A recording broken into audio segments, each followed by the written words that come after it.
The other tool or other apparatus that state has with itself is ideological state apparatus.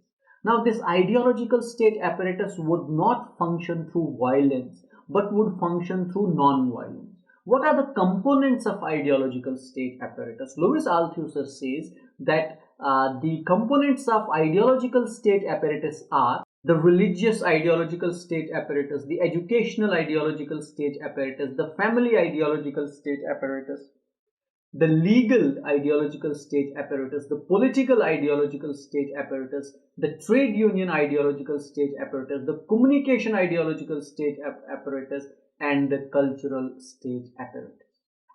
Now, these are other apparatuses that a government, a ruling class, or an ideology has, through which it tries to maintain its ideology. For example, first is religious ideological state apparatus. Now, this religious ideological state apparatus is very important, though it's not that important in the contemporary context, though it would not be, I cannot just rule out the significance of religion in politics, particularly if we are talking about Indian context. But when Louis Althusser talks about a religious ideological state apparatus, he says that this religious ideological state apparatus was very dominant and prominent in prehistoric times. In times when there was no democracy or capitalism, or human societies were not that advanced, when we had this kingship around the world, kings used to rule the world. And if you just know about the Western societies, you will find that king mostly was of the dominant religious sect. For example, in England, if Catholic Church was dominant, the king would belong to Catholics. If Protestants were dominant, so the king would belong to Protestants. There could be two scenarios: either king will side with the religious ideology, or religion will side with the dominant political class. And it would be the other way around, that king always sided with the dominant religion of the times, because if the king has to decimate his ideology among the masses of his times, it is only possible for him through church, or through temples, or through mosques, because these are the places where people would come by choice.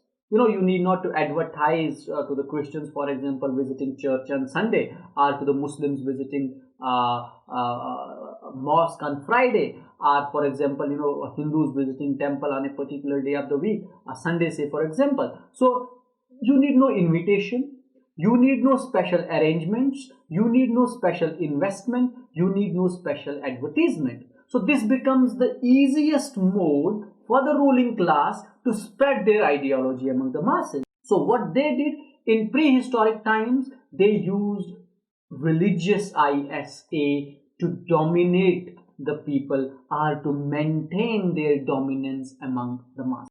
But now, in contemporary society, in contemporary structure of the society, religious ISA is not that dominant.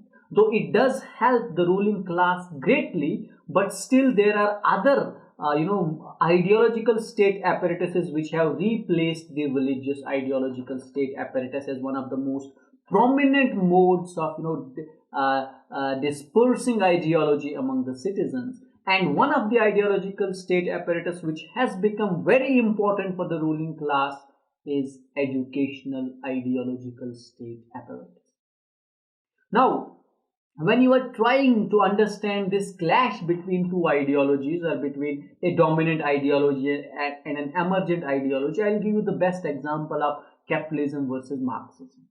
When Marxism became, a forceful governing ideology, or an ideology which was forcing itself upon the world, and capitalism was losing its grounds, particularly after the Russian Revolution, when communism took over there, and the Great Depression of 1930s, which left or exposed capitalism to a great extent.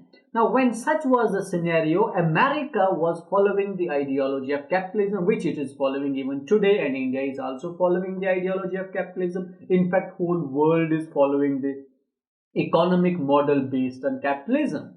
Now, since America was a capitalist state and it had faced the Great Depression, which was the worst depression, and on the other side, Marxism was knocking at the doors of capitalism, and there was a fear among the capitalists that they could lose the ground or battle against Marxism. So what capitalism did at that point of time, it used two important ideological state apparatuses to defend itself against Marxism. One was religious ideological state apparatus. For example, back then in 1940s, 50s, what America would do, the government would distribute the copies of the glorious Quran, of Bhagavad Gita, of Holy Bible among the masses, among the citizens for free, funded by the government, just telling them that don't adhere to the Marxist ideology because Marxism teaches you atheism and you are not atheist. So they used one ideological state apparatus which was religious, and the other ideological state apparatus that capitalist society used at that time against Marxism was educational institutions. For example, in American curriculum, you will not read about a chapter on Great Depression.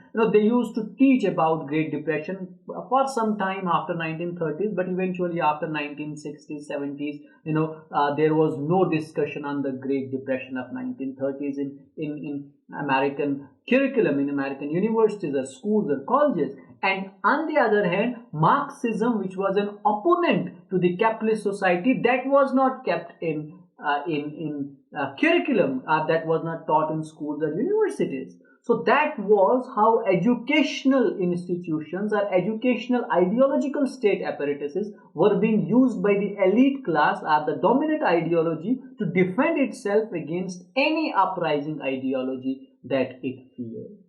Now, coming to the contemporary times, the most dominant ideological state apparatus that capitalist society or ideology or the ruling class uses is media or communication, whether it be print media or it be electronic media. Now, the television that you watch at your home, the advertisements that you see on the computer, on your television set are all capitalist in nature. And it is through media that the ruling ideology, that is capitalist ideology, is being spread through the world. Now, at the lower level, if you want to understand this clash of two ruling parties, now I would reduce it from the clash between two ideologies like capitalism and Marxism to, in Indian context, a clash between BJP and Congress. Now, both these parties have the same ideology, that is capitalist. Both these parties, they follow capitalism. They are not going to change capitalism. They don't want, they won't be getting in communism. Despite the fact that both these parties follow the capitalistic ideals, but still they have the differences in ideology when it comes to their party. Now, both these parties are trying to spread their ideology to the world, are among Indian masses. Now, how are they doing this? They are doing this through media. Now, the party which owns the media has got higher chances of retaining or regaining the power. And we see that in contemporary times, the media sides with BJP, so the ground or the battle for BJP is comparatively easier than the Congress.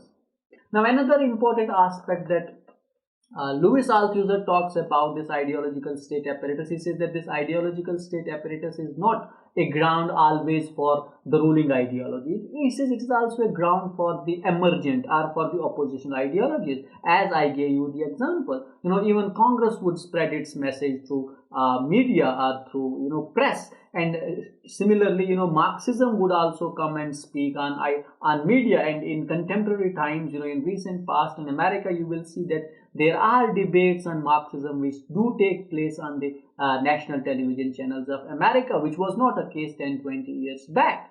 But now this ideological state apparatus would give space to other emergents, other emerging oppositional ideologies too. Now, that was ideological state apparatus and repressive state apparatus. Repressive state apparatuses are used by the state at a particular point of time or in a particular situation, and ideological state apparatus is more dominant or more prominent in our classes. Ideological state apparatus is more consistent than repressive state apparatus. Repressive state apparatus is not used by the state always, but ideological state apparatus has got consistency. Through books being taught in the schools, in the universities, in the colleges, or through information brought to you through media, or through internet, or through law, or through family, or through parties. All these discourses, they represent the ideology of the ruling class. That was our lecture on repressive state apparatus and ideological state apparatus by Louis Althusser. I hope that this lecture was helpful for you and you were able to understand Louis Althusser's most important concept of ideological state apparatus and repressive state apparatus. Thank you for watching, and don't forget to share, like, comment and subscribe on our videos. Your comments are very important for us because they encourage us to bring more good stuff to you, valuable stuff to you, so that we sit back and start preparing about the other lecture, which would be indeed helpful for you. So don't forget to comment or share this video, and for more interesting stuff, keep watching your academy.